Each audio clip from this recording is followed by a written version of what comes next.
दोस्तों, आज की इस वीडियो में हम आपको एक ऐसी घटना के बारे में बताने वाले हैं जो आपको हैरान तो करेगा ही साथ अपने देश के लिए आपको काफी गर्व से भर जाएगा। तो बात है साल 2000 की 2 मई की, जब भारतीय सेना की गोरखा रेजिमेंट के 233 जवानों को आरयूएफ के बागियों ने कैद कर लिया था और भारतीयों को इसकी जरा भी भनक नहीं थी, क्योंकि ये सब भारत की जमीन पर नहीं बल्कि अफ्रीका में हो रहा था। आइए जानते हैं पूरी घटना। दरअसल पश्चिमी अफ्रीका का एक देश है सिएरा लियोन। साल 2000 में यूएन की पीस कीपिंग फोर्स जो ऐसे देशों में शांति सेना भेजती है जहां के हालात ठीक नहीं होते, इसके तहत भारत के जवानों को सिएरा लियोन भेजा गया था और यूएन की पीस कीपिंग फोर्स देश में शांति बनाने की कोशिश कर रही थी। लेकिन हुआ कुछ यूं कि वहां की रिबेल आर्मी आरयूएफ ने भारत के जवानों को बंधक बना लिया और इन जवानों को छुड़ाने के लिए तब एक मिलिट्री ऑपरेशन को अंजाम दिया गया था जिसका नाम था operation khukri. Sierra Leone Africa के पश्चिमी तट पर बसा एक देश है जिसकी राजधानी है फ्री टाउन। इसकी सीमा अटलांटिक महासागर से लगती है। 1961 तक सिएरा लियोन ब्रिटिश कॉलोनी हुआ करता था। अंग्रेज गए तो सिएरा लियोन के कबीलों में सत्ता के लिए आपसी खींचतान शुरू हो गई। 1991 आते आते हालात ऐसे बने कि देश में गृह युद्ध छिड़ गया और विद्रोही गुटों में सबसे बड़ा गुट था आरयूएफ, जिसने सिएरा लियोन के पूर्वी इलाके पर जबरदस्ती कब्जा कर रखा था। आरयूएफ कोई देश का भला करने वाला गुट नहीं था, बल्कि अपनी आर्मी बढ़ाने के लिए छोटे छोटे बच्चों को नशे का आदी बनाकर उन्हें युद्ध में इस्तेमाल करता था। साल 1999 में आरयूएफ ने सिएरा लियोन की राजधानी फ्री टाउन को अपने कब्जे में ले लिया और वहाँ भयंकर तबाही मचाई। लोगों को मौत के घाट उतारा, घर जला दिए और तो और उसने छोटे बच्चों को भी नहीं छोड़ा। हजारों लोगों के हाथ काट डाले ताकि वो वोट न दे सकें। ये सब खबरें जब दुनिया के सामने आई तो ये मसला संयुक्त राष्ट्र में उठा, जिसके बाद तय हुआ कि सिएरा लियोन में शांति बनाने के लिए यूएन अपनी पीस कीपिंग फोर्सेस भेजेगा। इस पीस कीपिंग फोर्स का नाम था United Nations assistance in Sierra Leone. इसमें 4 देशों की सेनाएं शामिल थीं, इंडिया, घाना, ब्रिटेन और नाइजीरिया। भारत की तरफ से 5/8 गोरखा राइफल, 14th और 23rd मैकेनाइज्ड इन्फेंट्री UNAMSIL का हिस्सा थी। इसके अलावा 2 राइफल कंपनी को मिलाकर एक क्विक रिएक्शन फोर्स और स्पेशल फोर्स 9th पैरा के कमांडो भी इस मिशन में शामिल थे। इंडियन फोर्स का नाम था INDBATT-1 INDBAT-1। Peace keeping force ने सिएरा लियोन पहुंचकर मीडिएशन की शुरुआत की, ब्रिज, स्कूलों का कंस्ट्रक्शन करवाया और वहां की जनता को शांति सेना पर यकीन दिलाया, क्योंकि वहां की जनता भी आरयूएफ से तंग आ चुकी थी। लेकिन 2000 के मई महीने में कुछ ऐसा हुआ कि बात हाथ से निकल गई। इंडियन आर्मी की 2 कंपनियां कैलाहून में तैनात थीं। इसके अलावा दारू नाम की एक जगह पर बाकी भारतीय फोर्सेज जुटी हुई थी। ये 2 इलाके आरयूएफ के गढ़ थे और यहीं उनके सरेंडर की बात चल रही थी। 2 मई को कैलाहून में मेजर राजपाल पुनिया और आरयूएफ लीडर कर्नल मार्टिन की एक मुलाकात तय थी, जिसके बाद सरेंडर होना था। लेकिन उन्होंने सरेंडर करने के बजाय वापस मेजर पर हमला कर दिया। इसके बाद हालात लगातार बिगड़ते गए। अगले 10 दिनों में आरयूएफ ने केन्याई फोर्सेस के 500 जवानों को हथियार डालने पर मजबूर कर दिया और अब वो राजधानी फ्री टाउन की तरफ बढ़ने लगे थे।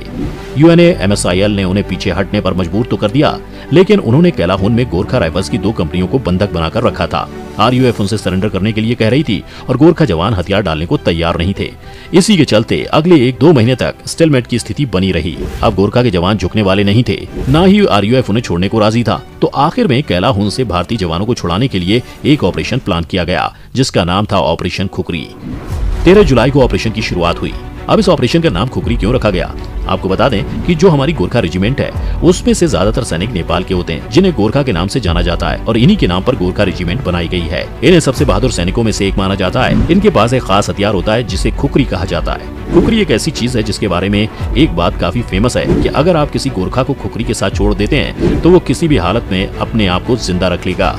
ऑपरेशन खुखरी के पहले फेज में UNAMSIL की फोर्सेस को दारू और केनेवा में इकट्ठा किया गया। इस काम में इंडियन एयरफोर्स और रॉयल एयरफोर्स ने महत्वपूर्ण भूमिका अदा की, क्योंकि ये दोनों इलाके आरयूएफ के कंट्रोल में थे, इसलिए यहाँ जमीन के रास्ते फोर्स भेजना बहुत मुश्किल था।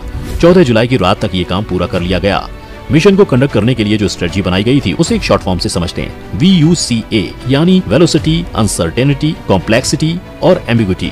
VUCA का आइडिया 1987 के आसपास US आर्मी वॉर कॉलेज से लिया गया था। ऑपरेशन खुखरी के लिए भी इसी स्ट्रेटजी को अपनाया गया। रास्तों की जानकारी के लिए टूरिस्ट मैप्स का इस्तेमाल किया गया। साथ ही पड़ोसी देशों लाइबेरिया और गिनी से भी जो जानकारी मिल सकती थी उसे इस्तेमाल में लाया गया। ऑपरेशन की शुरुआत से पहले 2 पैरा के कमांडोज को जानकारी जुटाने के लिए भेजा गया था। ये लोग वेश बदलकर 7 दिन तक आरयूएफ के इलाके में रहे।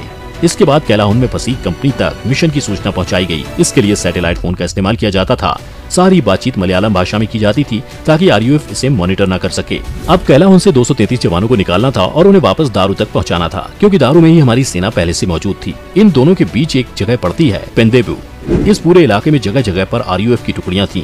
इसीलिए पैरा कमांडोज कैलाहुन में उतरकर गोरखा राइफल्स के जवानों को बचाते और दारू से एक कॉलम मूव करते हुए पूरे रास्ते की देखरेख करता। इसके बाद ये दोनों कॉलम पेंदेबू में मिलते और वहाँ से सबको एयरलिफ्ट कर लिया जाता। इस पूरे काम के दौरान इन लोगों को आईएएफ और आरएएफ से सपोर्ट मिलता रहा। फिर 15 जुलाई सुबह 6 बजे 2 पैरा के 80 कमांडो हेलीकॉप्टर की मदद से आरयूएफ के इलाके में उतरे। शुरुआती हमले में 2 पैरा के 40 कमांडो कैलाहुन तक पहुंचे और उन्होंने टाउन सेंटर को अपने कब्जे में ले लिया। इन लोगों ने फंसे हुए गोरखा रेजिमेंट के जवानों को अपने साथ लिया और वापस चल पड़े। इस अचानक से हुए हमले ने आरयूएफ को चौंका दिया था, लेकिन कुछ देर बाद संभलते हुए इन्होंने रेस्क्यू टुकड़ी का पीछा करना शुरू किया।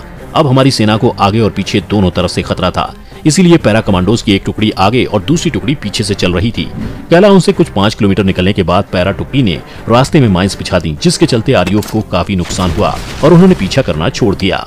लेकिन ये आरयूएफ सिर्फ एक टुकड़ी थी, उनके बाकी साथी जगह जगह पर डेरा डाले हुए थे। मौसम खराब था, इसी वजह से हमारी सेना को एयर सपोर्ट मिलने में दिक्कत हो रही थी और खतरा था कि ये लोग जंगल में ही न फंसकर रह जाएं। सुबह 9:30 बजे मौसम साफ हुआ तो हेलीकॉप्टर्स ने एयर सपोर्ट देना शुरू किया। आरयूएफ को जंगली रास्तों का पूरा ज्ञान था, इसलिए वो जगह जगह पर स्नाइपर्स लेकर बैठे हुए थे, जिसके चलते रेस्क्यू टुकड़ी बहुत धीरे धीरे मूव कर पा रही थी।